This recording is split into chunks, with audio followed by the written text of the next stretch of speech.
Pues muy buenas amigos y amigas de Spanish Libertarian, ¿qué tal estáis? Seguimos con las entrevistas y seguimos con las entrevistas a personas que considero interesantes, espero que vosotros también.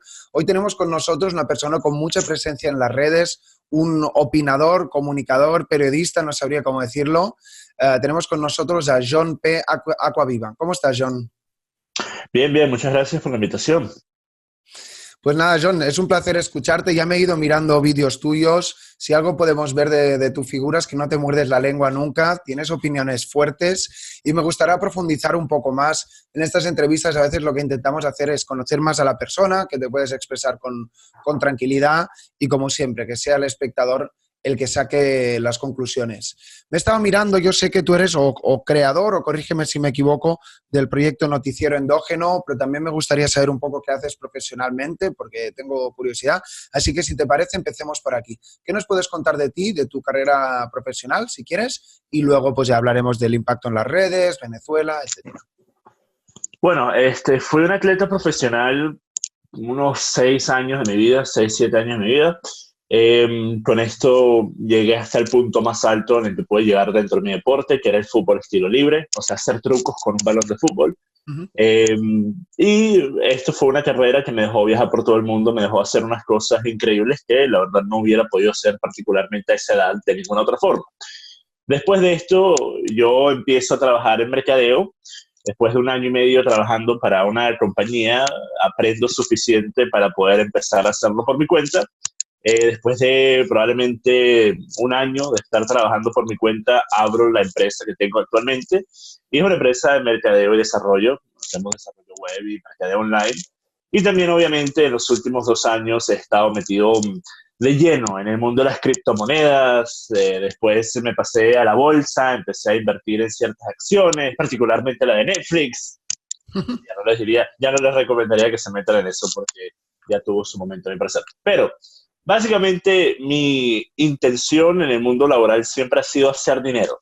Yo nunca he estado muy pendiente de qué forma lo voy a hacer. Entonces, de esa forma se pudiera decir que soy, en inglés, la palabra es entrepreneur. ¿Cómo sería en español? Ni siquiera sería emprendedor. Emprendedor, ¿no? Sí, sí. Entonces yo siempre estoy pensando en, ok, si hay oportunidades que se presentan donde puedo hacer dinero que quizás estén por fuera de mi área laboral normal, pues obviamente hay que aprovecharlas. Las criptomonedas siendo obviamente una de estas. Así que siempre he estado, nunca he sido dogmático con respecto a eso.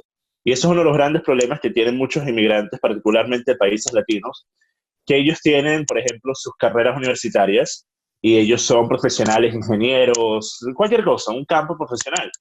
Y ellos llegan a otros países y si ellos no pueden trabajar dentro de esa área, dentro de lo que les dicta su carrera, sus estudios universitarios, se sienten que no están haciendo lo que deberían estar haciendo. Cuando a fin de cuentas, especialmente si has emigrado, tu intención debería ser trabajar y producir.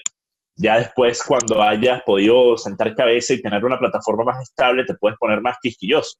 Pero esto es algo que siempre he dicho, lo importante, especialmente al inicio de una persona que se muda a cualquier otra parte del mundo, es trabajar, es producir, es hacer.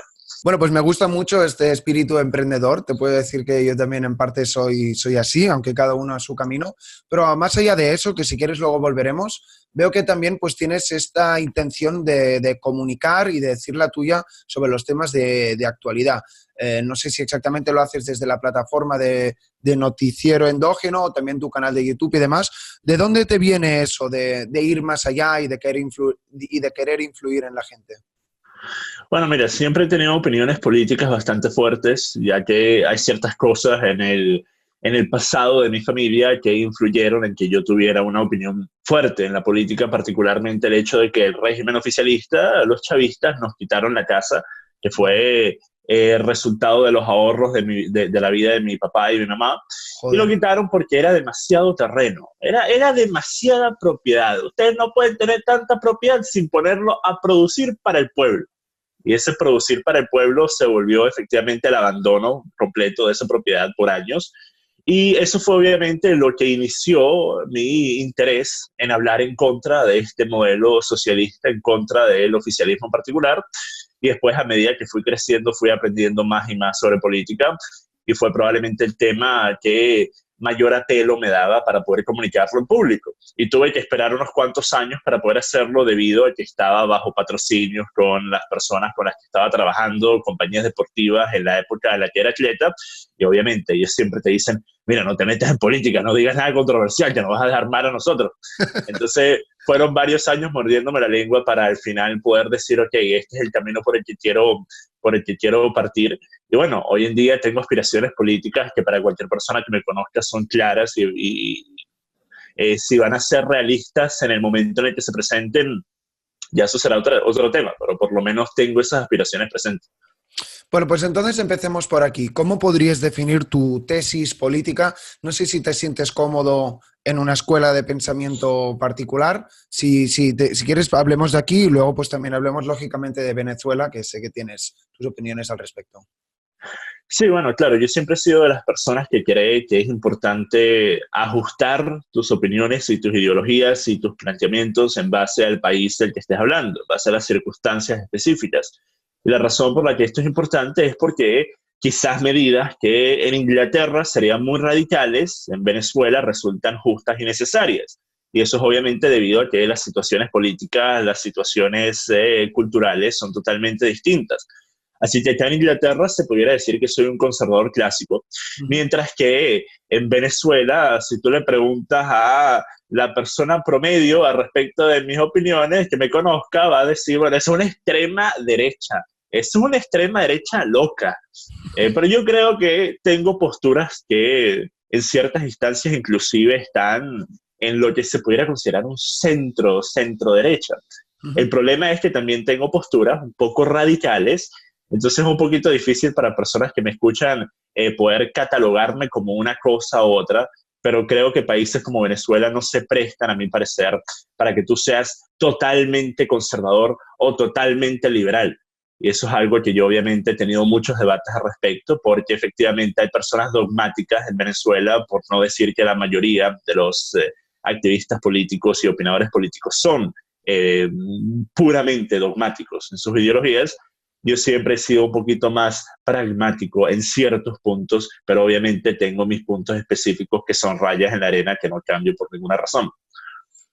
¿Podemos hablar concretamente de estos puntos que pones líneas o que has dicho estos puntos en que eres más radical, ni que se hacemos una pasada rápida? Ok, bueno, lo primero es obviamente tener una economía capitalista, un mercado libre que incentive a la producción, al sector privado, a la inversión extranjera. Y también cosas como poder tener porte legal de armas, el poder tener la legítima defensa, algo que la mayoría de los países europeos lamentablemente no tienen. Acá en Inglaterra, si un ladrón se me mete a la casa y yo lastimo al ladrón, me meten preso a mí. En España Entonces, igual, ¿eh? En España igual. bueno, ustedes están hasta peor, creo, en ese aspecto. Yeah. Pero cosas como esas, cosas como tener, a mi parecer, cierto planteamiento cultural que debería ser esencial para toda la población y que se debería impartir desde la educación primaria, porque a mi parecer es importante darle una estructura íntegra a la juventud de un país si tú esperas que esa juventud sea de provecho para el país y para el futuro del mismo a medida que vayan pasando los años y estas personas se vayan adentrando en el mundo laboral y se vayan volviendo votantes políticos. Ahora, esto no significa hacer propaganda política en la escuela, como han hecho muchos. Me refiero a valores que deberían ser esenciales para cualquier sociedad, como el respeto, el trabajo, quitarnos este parásito, este virus del izquierdismo que tienen muchos países latinos y que particularmente tiene Venezuela, ya que ha sido víctima de probablemente el lavado cerebral y el mecanismo propagandista izquierdista más grande de Latinoamérica en las últimas décadas, ha llevado a que muchas personas que dicen que son opositores, en realidad son socialistas, simplemente que no les gustan los chavistas, pero siguen teniendo la misma ideología que tenía Chávez cuando entró al poder. Entonces es importante poder hacerle una pelea a esa propaganda, y eso es obviamente una de las cosas más importantes para cualquier futuro gobierno, es efectivamente revertir ese daño que se ha realizado en las últimas décadas.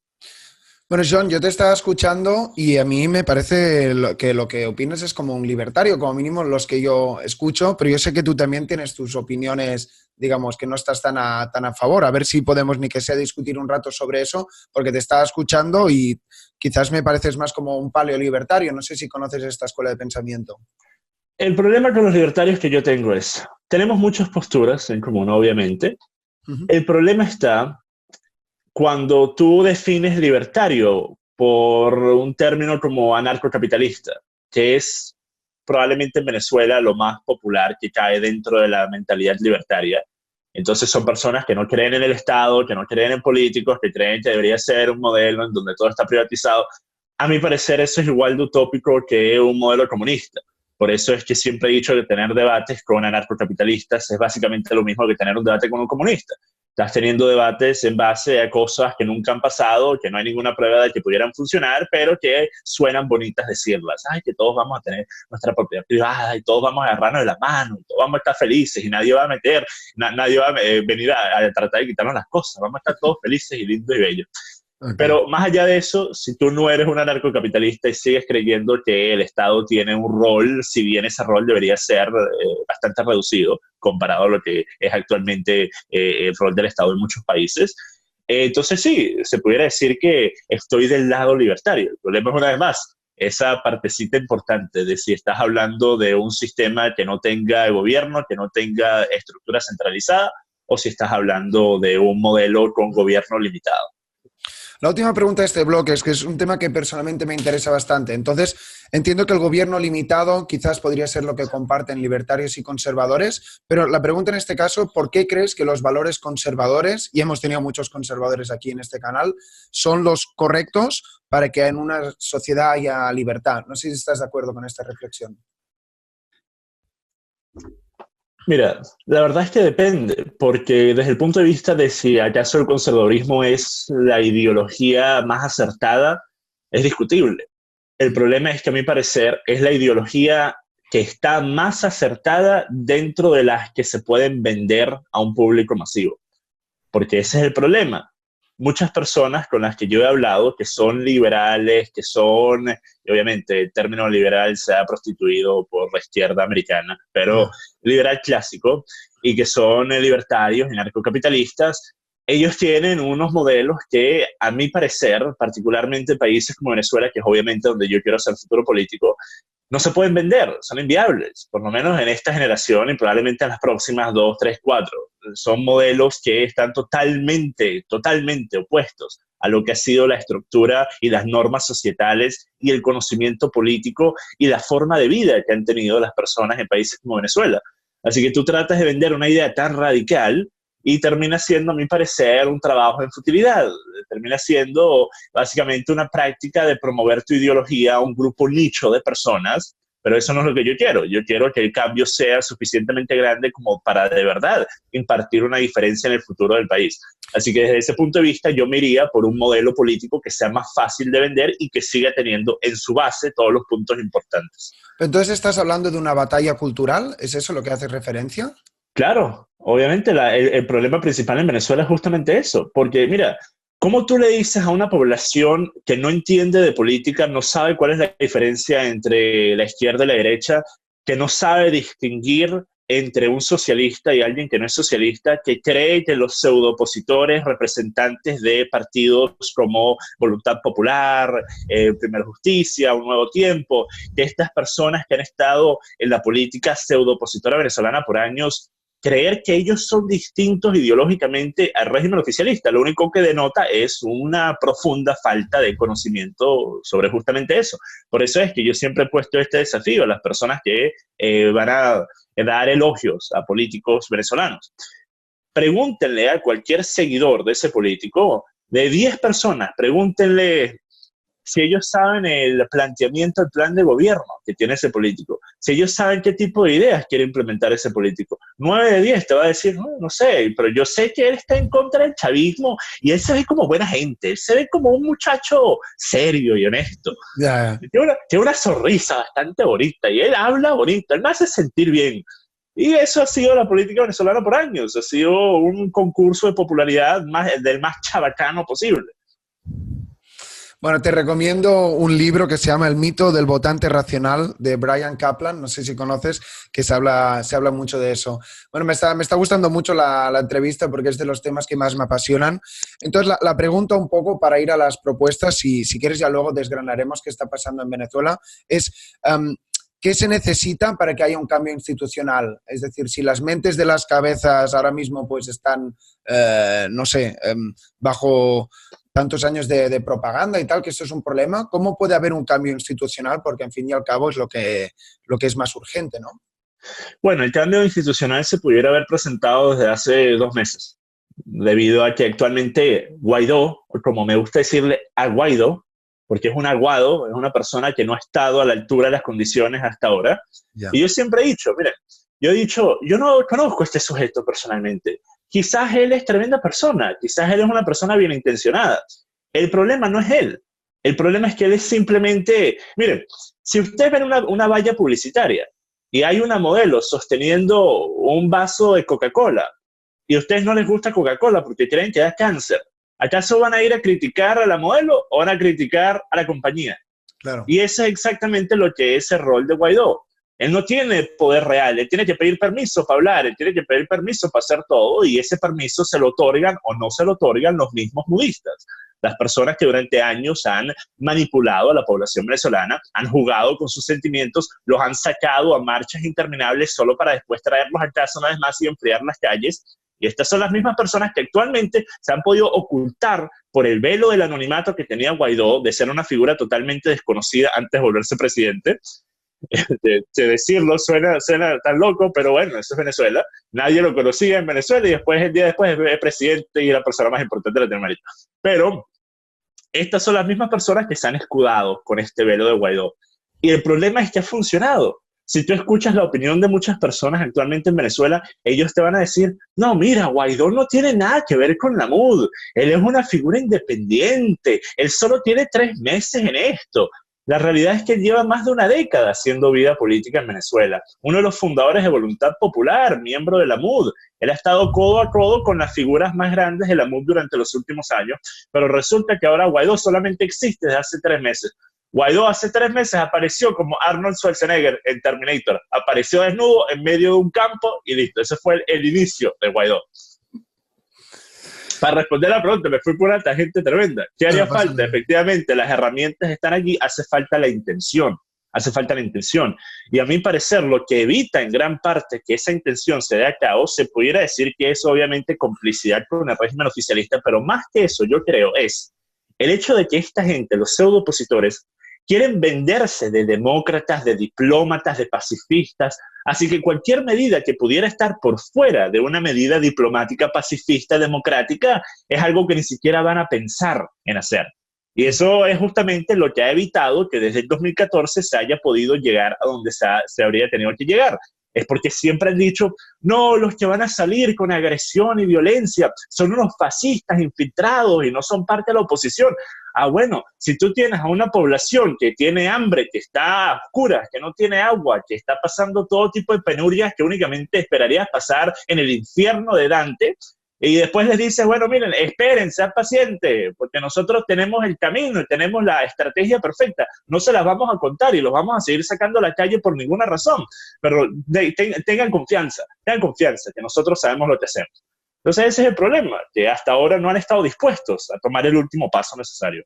John, pues, siguiendo con esto, te voy a hacer una pregunta que a veces hago en este canal, en este caso hablando de la oposición. Y es muy simple, que es, ¿tú crees que tienen buenas intenciones o es una falta de... No, perdona, ¿crees que tienen malas intenciones o es una falta de conocimiento sobre la realidad para cómo llevar a cabo las acciones, para cambiar el país y demás? Bueno, te voy a responder a eso con un tuit que puse hace unos días en el que dije que sería justicia que tanto el alto mando oficialista, el alto mando militar y el alto mando mudista sean ejecutados en una plaza pública en cadena de televisión nacional. Eso me parecería justicia en Venezuela. Porque estos no son que, ay, no, es que no saben qué hacer. Estos son cómplices del régimen oficialista. La MUD son los principales responsables de que el oficialismo haya estado en el poder en los últimos 5 años. Cualquier oposición real en un país como Venezuela hubiera entrado al poder en el 2014, 2015, 2016, 2017, 2018 o actualmente lo hubiera hecho hace 2 meses. Cualquier oposición real. El que no lo hayan hecho únicamente se puede explicar con complicidad. No quieren asumir el desastre, no saben qué hacer, así que ellos están jugando a ser la única oposición oficial en Venezuela. Siempre los críticos, nunca los que son responsables de tener que implementar medidas para poder resolver el desastre. desastre que en gran parte ha sido resultado de que ellos no han asumido el poder por años, muchos años más de lo que deberían haberlo dejado pasar. Así que a mi parecer, que si dentro de la MUD hay algunas personas que no tienen suficiente poder, suficiente influencia, que sí son bien intencionados, que sí quieren sacar el régimen oficialista, claro, pero la gente que está en la cimita de la MUD y la gente que ha estado en la cima de la pseudo oposición venezolana por años son personas que son cómplices del régimen oficialista. O sea que al final no es una cuestión de liderazgo o algo así, sino que hay incentivos perversos en el mismo sistema, tanto en el oficialismo como en la oposición, ¿no? Claro, esa es la única forma en la que yo creo que se pudiera explicar por qué han hecho lo que han hecho a lo largo de los años y por qué no han aprovechado las oportunidades que han tenido y por qué han hecho lo contrario a lo que era necesario en los momentos en los que tenían la posibilidad de lograr un cambio, particularmente a punta de presión social. Cada vez que la olla de presión estaba por reventar en Venezuela con la población venezolana, venían los propios modistas a bajarle la temperatura. Y eso es exactamente lo que ha pasado en los últimos años. Por eso es que actualmente me va a gustar ver qué van a hacer para asumir el poder. Porque yo creo que ahorita lo que están haciendo en un 100% es esperando que venga Estados Unidos a resolver el problema. Porque yo la verdad no veo de qué otra forma pretenden poder asumir el poder en Venezuela. Y eso es verdaderamente lamentable. Porque el problema aquí está en que cada día que pasa, que sigue el régimen oficialista en el poder y que sigue esta guerra del oficialismo contra esta oposición y de, obviamente, todas las cosas que van a venir debido a todas las sanciones económicas que tiene Venezuela, que vamos a ver efectivamente un deterioro económico aún más grande a medida que vayan pasando los próximos meses. Y ya decir eso en Venezuela suena siquiera ridículo, pero a mi parecer, lo lamentable es que los venezolanos, la mayoría de los venezolanos, está pasando por unas circunstancias terribles y están esperando 100% con el alma, con todas sus intenciones, con todas sus esperanzas, están esperando que la MUD asuma el poder. Así que personalmente a mí me gustaría que lo hicieran. Y yo lo he dicho varias veces. Yo pienso que esta gente es cómplice, pero me gustaría que lo hicieran porque es necesario. Si nosotros queremos un gobierno... ¿no? Hay que sacarlos a los que están... No solo eso, porque obviamente se pudiera decir que sería muy difícil hacer un peor trabajo del que ha hecho el oficialismo en los últimos años, pero más allá de eso, es importante porque si nosotros queremos poder tener un gobierno de derecha en Venezuela, la MUD tiene que dejar de ser la oposición, la MUD tiene que dejar de ocupar ese espacio, porque la MUD lo que ha hecho, lo único que ha hecho bien a lo largo de los años es evitar cualquier potencial riesgo a su hegemonía opositora en el país. Cada vez que alguna figura independiente aparecía, lo primero que ellos hacían era salir y decir, si este no está con nosotros es porque es un chavista infiltrado, esa gente del G2 cubano, es un divisionista. Y eso es alguna técnica que utilizaron una y otra vez, lo cual ha llevado a que actualmente cualquiera que critique a Guaidó es efectivamente todas esas cosas por parte de los fanáticos de Guaidó. Y eso viene de la retórica modista de años y años. Bueno, tienes opiniones fuertes, pero sin conocer yo la realidad, por lo general creo que estoy de acuerdo. Cambiamos un poco de tema y hablemos del venezolano medio, del que está ahí, no del que se ha ido, que si quieres hablaremos luego.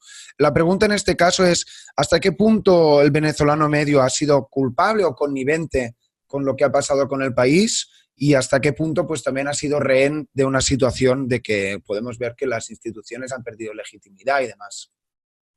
Creo que depende de la edad. Si estamos hablando de personas claro, de 45 en adelante, 55 en adelante particularmente, y ya estamos hablando de personas que muchas de ellas votaron por Chávez o claro, apoyaron a Chávez.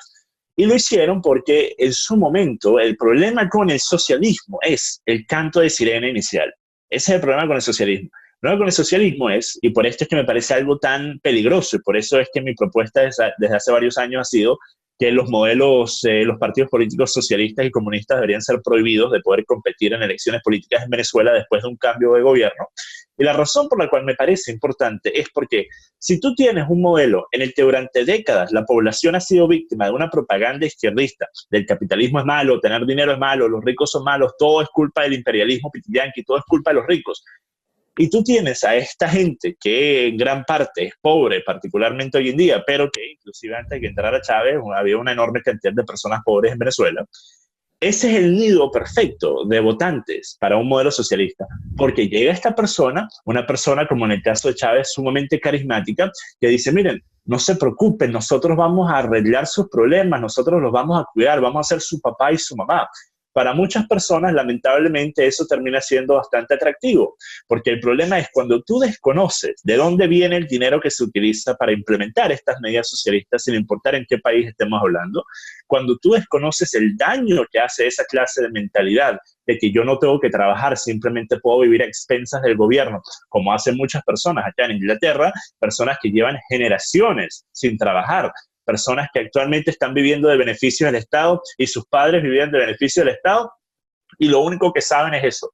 O sea, es una cosa acá, ¿verdad? Que tú a las 12 de la noche, los días que pagan los beneficios, a las 12 de la noche exacto tú ves una fila frente a los cajeros automáticos de personas buscando sacar su dinero y van y se lo beben.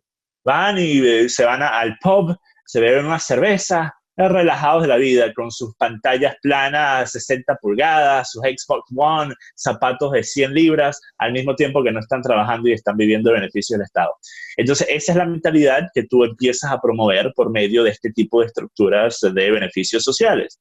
Entonces, en Venezuela es algo que, a mi parecer, tenemos que poder hacer una campaña en contra de esta propaganda para hacerle entender a las personas que es mucho mejor para ellos el tener acceso a una plataforma laboral estable y a una economía fuerte y poder salir adelante por su cuenta y no tener límite de cuánto dinero puedan ganar, que no sea un cheque del mismo monto cada 15 días. Es mucho mejor eso que estar teniendo que depender del Estado, estar teniendo que depender del gobierno. Ni siquiera recuerdo cuál fue la pregunta, ¿vale? ¿Ves cómo hablo? Yo sí hablo paja. Yo hablo horas y horas y ni siquiera respondo a la pregunta. No, te pregunté exactamente de qué parte del venezolano, digamos, es culpable la situación, qué parte, entonces, sí, digamos, edad, son las instituciones que han hecho rehén a un país entero. la edad, y por el otro lado está el hecho de que, y esto es algo que he tratado muchas veces, he tenido debates internos al respecto de este punto. Uh-huh. Porque cuando tú eres una persona como yo y recibes la cantidad de odio que yo vengo recibiendo desde hace años, y todo tipo de comentarios terribles todos los días, y tú te preguntas, pero ya va, yo estoy tratando de hacer que las personas despierten, que no sigan cayendo en estas falsas promesas, que no sigan teniendo falsas esperanzas y falsas expectativas, que no sigan siendo utilizados como carne de cañón política. Estoy tratando de hacer que despierten, que dejen de creerles a estos mentirosos, a estos corruptos. Y después yo recibo una enorme cantidad de odio, más odio que lo que reciben muchos que están dentro del gobierno. Entonces yo digo, ok, pero ¿cómo es esto? Y después pienso y digo, bueno, el problema está que cuando tú tienes un nivel económico como el mío y tú estás tranquilo, no tienes ningún problema, estás relajado, puedes ver todo desde un punto de vista frío y calculado y analítico y puedes dar opiniones mucho más objetivas. Cuando estás en Venezuela y no tienes agua y no tienes luz y no tienes comida y no tienes dinero y tienes hueco en los zapatos, es mucho más difícil que tú digas, bueno, sí, la verdad es que nosotros tenemos que verlo desde el punto de vista geopolítico y cultural. La gente está diciendo, bueno, si esta persona tiene apoyo internacional y si Donald Trump dice que es este, bueno, que sea este. Yo únicamente quiero salir del oficialismo, yo únicamente quiero salir de este desastre. Yeah. El problema es que eso lleva al ciclo que se repite una y otra vez de aparece esta figura opositora, pseudo opositora, la gente lo apoya, esta figura se quema, la gente se desesperanza, pasan unos meses más, aparece otra figura, la gente lo apoya, este se quema, la gente se desesperanza. Y ese ha sido el ciclo que hemos estado repitiendo desde Leopoldo López en el 2014. Bueno, esto parece algo bastante común en Latinoamérica en general, déjame que te diga. Sí. Hablemos en esta parte también, si te parece, de los venezolanos que están fuera. Te he hablado de los que están dentro, de los que están fuera. Te escuché una reflexión, no me acuerdo exactamente dónde, que sonaba un poco cruda, pero bueno, tú por lo que veo eres así, que decías que no te gustaba juntarte. Yo, crudo. ¿Eh? Crudo, yo, nunca. Digamos, que no te gustaba o juntarte o que, digamos, gran parte de lo que era el problema que ya había en Venezuela se lo llevaban y un poco esta actitud que decías antes, ¿no? De que uno solo, porque el país no me da y esto, lo otro. A ver si pudiéramos hablar, porque realmente son 4 millones de personas que se han ido, ¿no? Algo así, es increíble. Bueno, sí, mira, mi primera experiencia bastante agradable con la comunidad venezolana acá en Inglaterra es que me reportaron a la policía por ser un terrible fascista. Entonces yo lo que hice fue, puse una publicación en Facebook después de ir a París en el que yo dije, mire, mi experiencia, pues, yendo a París, un lugar tan increíble, tan histórico como París, que está en las condiciones en las que está, y esto en el 2016, ahorita está, bueno, ahorita parece algo de una película apocalíptica, Yeah. pero el 2016 era algo de verdad que daba una vergüenza enorme ver cómo esta gente estaba viviendo en un lugar tan hermoso, tan histórico, y estaban tratándolo como un basurero, como un vertedero. No respetaban ni la forma de vida, ni la cultura, ni el lugar donde estaban, ni el hecho de que se les haya permitido estar en dicho lugar. Así que yo hice una publicación sobre esto.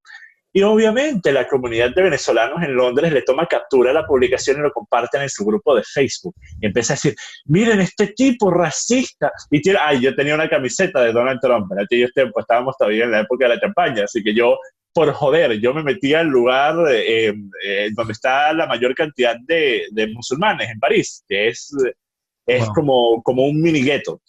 Y me metí por allí con la camiseta de Trump nada más para ver qué pasaba. No pasó nada. Pero puse esa publicación y lo que sí pasó fue, no pasó nada con los musulmanes usando las bertas en medio de algo que parecía Bagdad en París, pero lo que sí pasó fue que mis propios compatriotas, mis propios compadres, mis compinches, mis hermanos venezolanos, ellos sí me reportaron a la policía porque ¿cómo es posible que yo esté hablando de esto utilizando una camiseta de Trump? Irónicamente, 2 años después, todo el mundo ama a Trump. Ay, Trump es lo mejor que ha pasado en el mundo, únicamente porque habla sobre el tema venezolano. Pero en aquellos tiempos, si tú apoyabas a Trump, tú eras un racista, fascista, nazista, motociclista, no hay nada, de verdad, ridícula. Así que me reportaron a la policía, llegó la policía hasta la casa y me dijo, mira, ya hemos recibido reportes de que estabas poniendo algunas cosas. Y yo les mostré lo que puse y dijeron, sí, no hay nada de malo. Y listo, eso fueron 15 minutos después.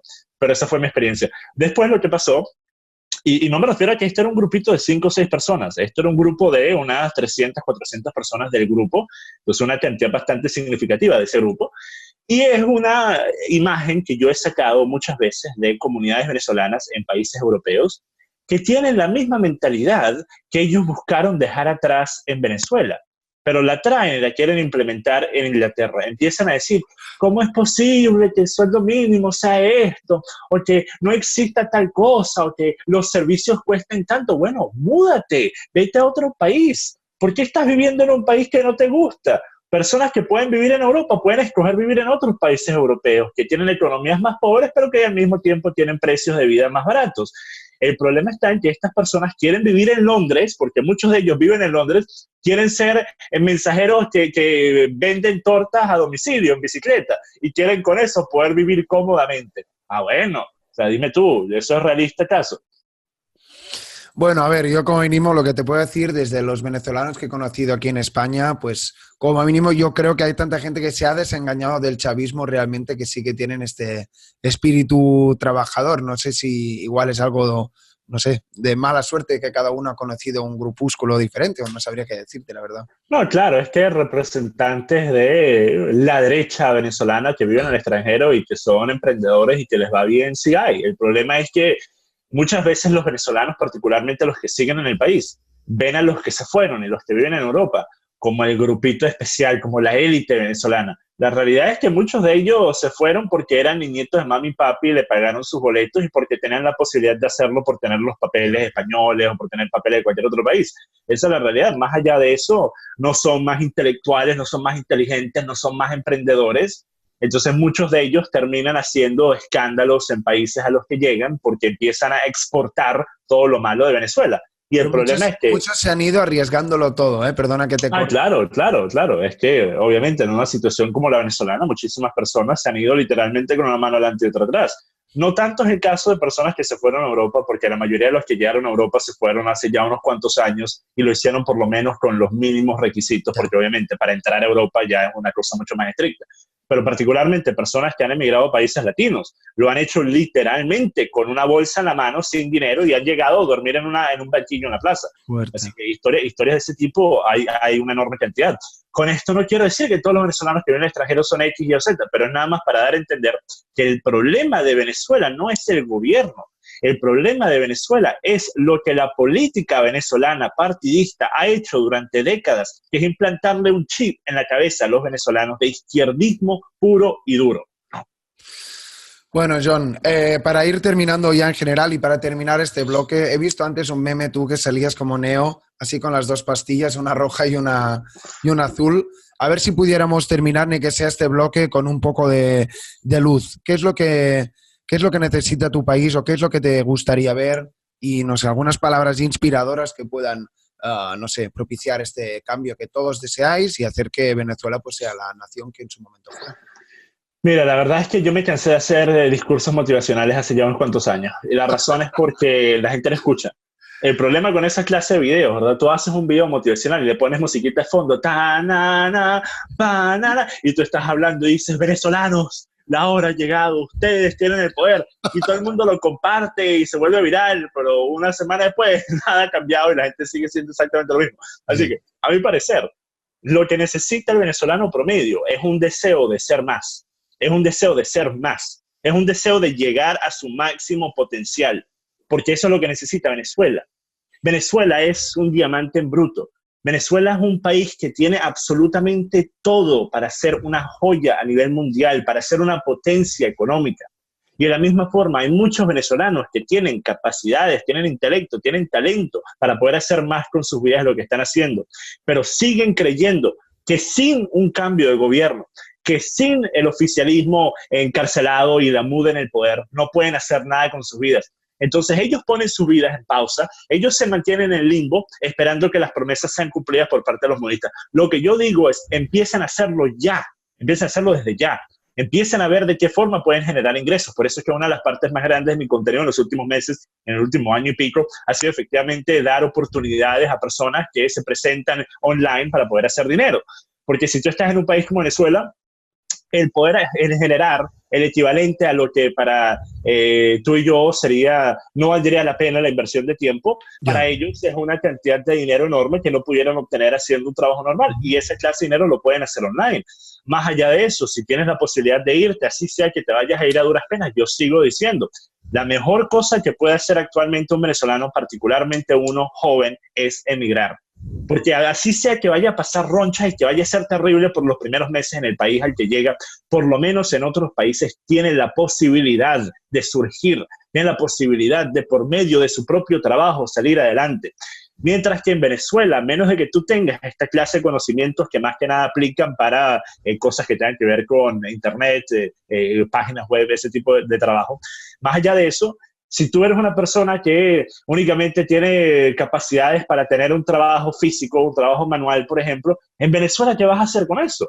Claro. Mientras que en otros países por lo menos te puedes sostener. Así que mi mensaje sigue siendo lo mismo que ha sido en 2016, en el que yo hice un video titulado que si tú tienes la posibilidad de irte, deberías irte. En aquellos tiempos me dijeron, ¿cómo es posible que tú estás diciendo que la gente se vaya y deje a Venezuela sola? Venezuela va a seguir estando allí. Lo que no va a estar es el futuro de esta gente. Lo que no va a estar es la juventud de esta gente. La juventud se la habrá comido la falsa esperanza de un cambio político venezolano.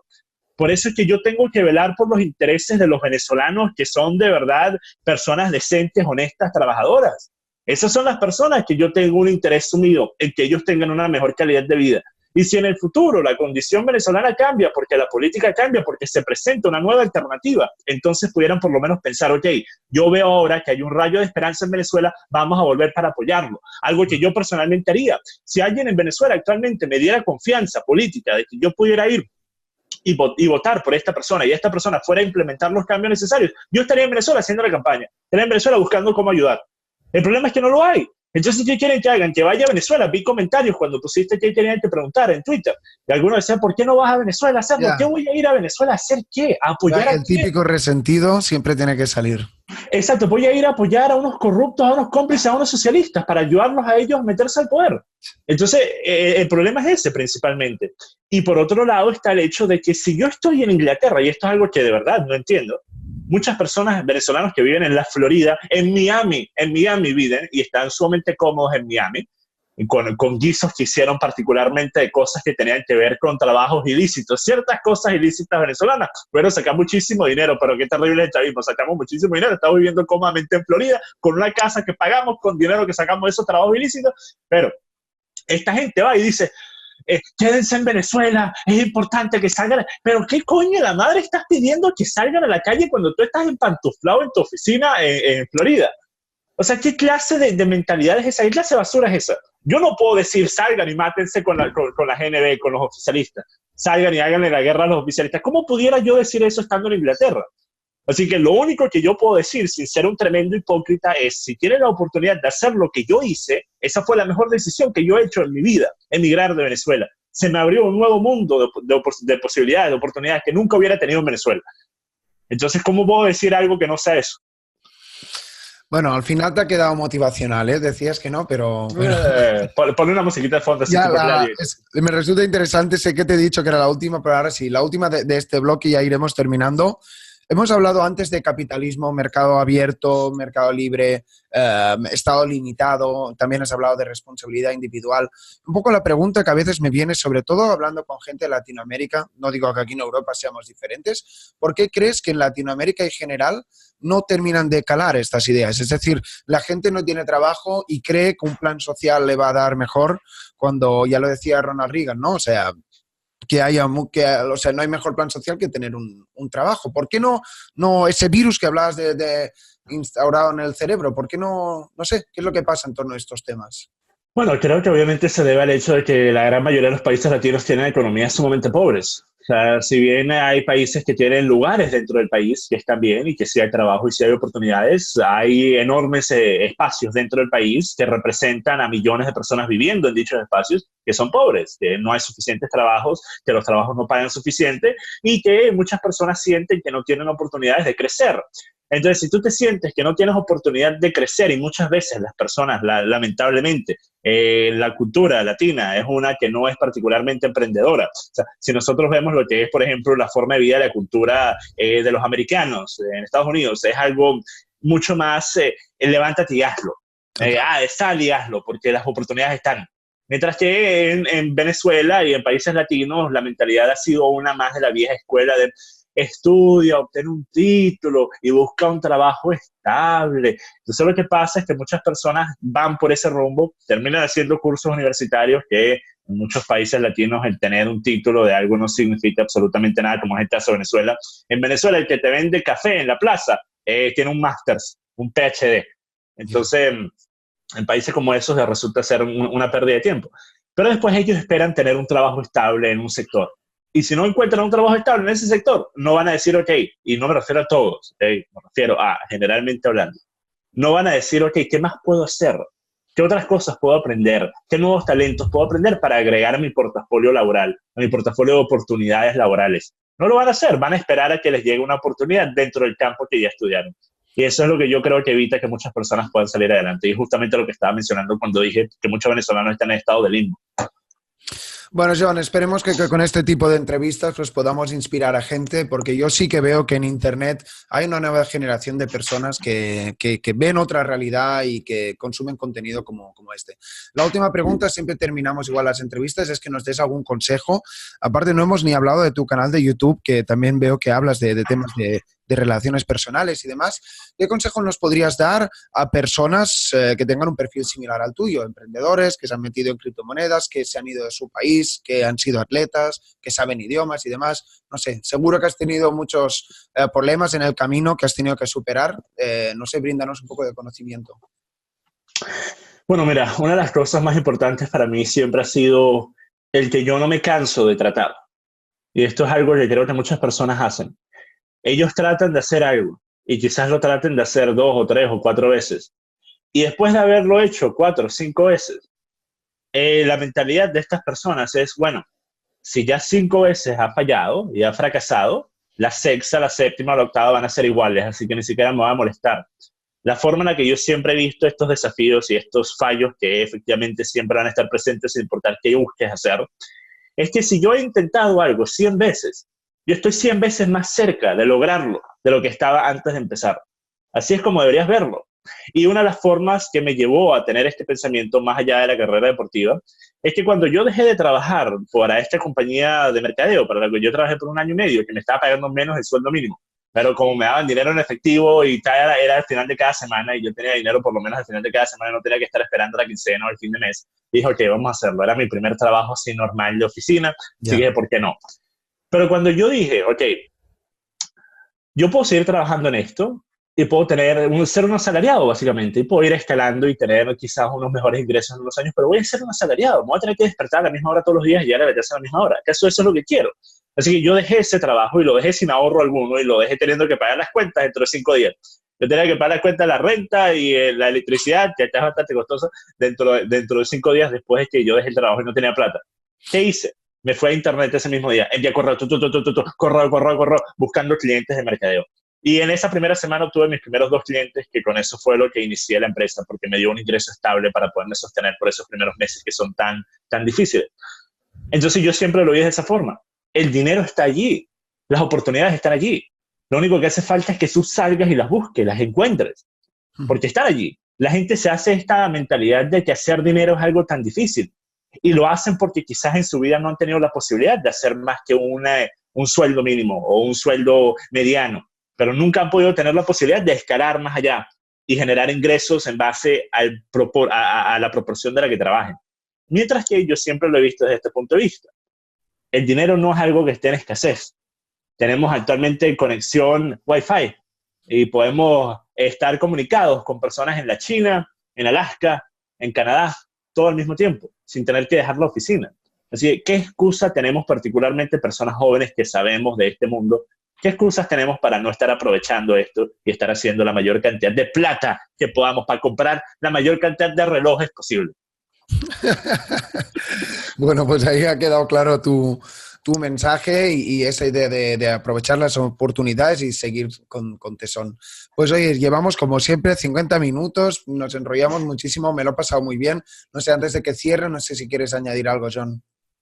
Bueno, mira, me gustaría invitarte a una charla en la sala de chat, un día de estos, porque quiero hablar desde el punto de vista de un libertario viviendo en España. Me interesaría saber también tus posturas políticas. Esto no es solo una entrevista, yo respondo, pero yo también quiero saber qué opinas tú sobre ciertas cosas. Así que si estás disponible y estás dispuesto, podemos cuadrar.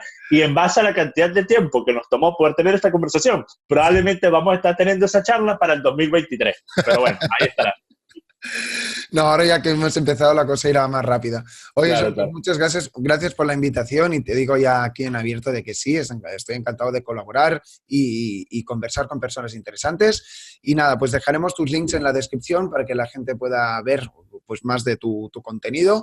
Tanto si estáis de acuerdo como si no, pues dejad los comentarios que tengáis aquí en la caja de comentarios, siempre con educación. Y si os ha gustado el vídeo, pues le dais al like, compartir y todo eso. Oye, John, pues nada, muchas gracias y nos vemos en otra ocasión. Muchas gracias a ti por la invitación. Muy entretenida la entrevista. Estamos hablando entonces. Gracias, chao. Paz.